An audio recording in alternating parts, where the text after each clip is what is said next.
ginawa mo kay Hipon? Bakit ba? Bakit parang nag-open siya, umiyak pa siya? Hindi ko alam. Ano ba yung nangyari sa inyo? Hindi ko alam. Actually, alam mo, Kuya Bill, yung ginagawa ni Hipon na yun, nangihingi siya ng simpatya sa ibang tao. Nako. Sinisiraan niya ako. Ang galing mambaliktad. Ano ibig mo sabihin? Ang dami niyang sinasabi tungkol sa akin, pero ako mismo hindi ko alam kung ano yung mga yan. Backstabber. Ay, wow. Excuse me. Maganda naman siya kaso siya kasi binigyan niya yung sarili niya ng pangalang Hipon eh. Kaya Hipon siya.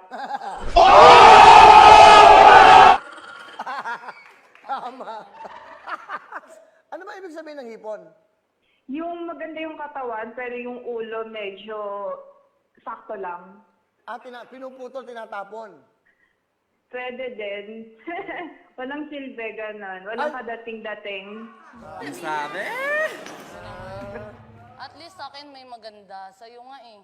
Walang maganda. Ano? Ugali mo nga eh. Hindi masyadong maganda. Hipon, isang beses mo pa lang ako nakakasama, kaya hindi mo alam kung ano yung sinasabi mo tungkol sa akin. Hi! Bakit ka naka-crop top? Kasi ito yung personality ko dito sa Wowowin. Yung naka-sexy lang. Sexy lang.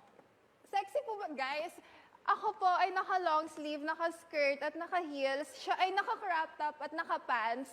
Sinong sa aming dalawa sa tingin nyo ang mas sexy, mas classy?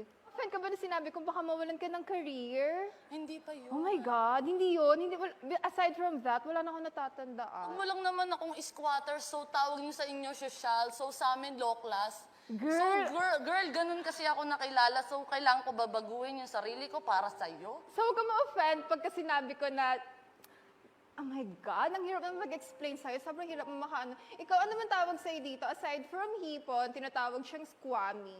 Alam mo, itong example ng sinasabi ni Herlin na yan yung sample ng mga fake news eh. Yung mga hindi nyo alam, daldal kayo ng daldal. Ganito kasi yan, so taga Manila talaga ako. At pag nagpa-pageant ang nanay mo, sabi mo? Baka pag kahit magpa-pageant ang nanay ni Hipon sa bahay nila, hindi siya qualified. Hindi ka qualified, Hipon. Kahit magpa-pageant nanay mo, hindi Ibig mo ka sabihin, pati makakapasok. nanay niya, hindi siya tatanggapin? Actually, hindi naman yung nanay niya. Yung standards lang, yung qualifications, medyo tagilid tayo doon. Ito feeling maganda yun. Hindi Actually, mo hindi ako feeling maganda. Confident lang ako, Hipon. Guys, maganda ba ako? Wow! Yung laging sasabihin mo na maganda yung panloob, maganda yung panlabas, ganito, ganyan. Oh my God, Hipon, tigilan mo na kami sa ganyan na magandang panloob, magandang panlabas. It doesn't matter, whatever. Ang importante, masaya tayo kasi kapag masaya tayo, mag-glow tayo from within. Actually, ako sobrang chill ko lang kaya ganito yung aura ko ngayon. Si Hipon, di ko alam, feeling ko medyo stressed yata siya ng konti kasi nandito na ako.